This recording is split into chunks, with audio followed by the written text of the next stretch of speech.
Richard stared out the window at the rose garden. He was chilled despite the warm summer evening. The middle-aged man's thoughts were dark and heavy, torturing him. I can't do it. Not again.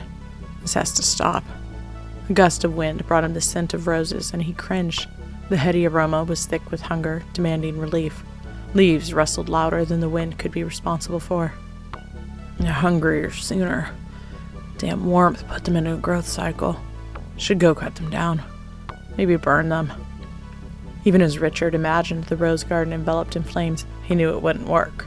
The second to last caretaker had tried it and had been taken in his sleep. The roses knew not the meaning of forgiveness. He could try running, like the last man. If he kept moving, they'd never find him. That was his mistake. He tried to put down roots. Roots are always the trap. They were the opening, and he was driven to suicide.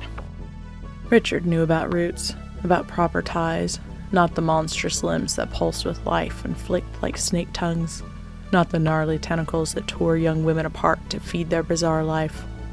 No, he meant the roots of heart and family, the love of a wife and daughter, the need to be together to fulfill their wants. But these roots had dried up. The divorce had torn Richard apart. 3 years since he'd seen his daughter.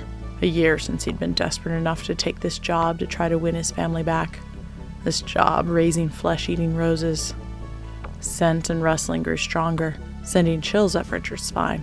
The roses had been getting closer to the house, staying more and more in their active state. They'd even begun showing the remains of their previous meals. Fuck them. Cursed monstrosities. I won't be their puppet anymore. Yet he didn't move away from the window. Leaving would require passing through the arbor and the heavy gate. The majority of the roses gathered at the gate, guarding the path. There was no escape. He'd have to suffer the onslaught of images from the demonic plants, sharing their hunger in his sleep, seeing the reminders of previous caretakers who had failed them. It'll have to be fire. Burn them. Wound them long enough to get away. He swallowed hard. Or just wait for them to eat me. They'll never survive the trip to town. But in his heart, he knew the remoteness wouldn't save people. It just delayed the curse, made for less accidents and questions. Given enough time, the plants would reach a population center and would flourish with the massive influx of flesh and blood. He would have to go out to find a victim for the blood roses. Richard's phone rang, making him jump. His hands shook, but he answered it just for the distraction. This place is so overgrown. Aren't you supposed to be a caretaker? His ex-wife's voice was strident and derisive. You're here. He couldn't believe his luck. He'd asked her here when he first took the job, but never expected her to show up. I wish I weren't, but I had this nightmare about you dying amongst the roses, and I couldn't get it out of my head. For Maggie's sake, I had to come.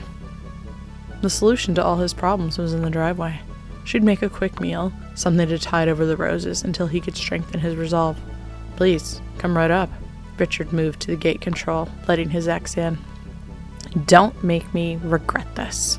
He heard her get out of the car. She'd step onto the path, and those vicious branches would snag her, pull her into their thorny embrace.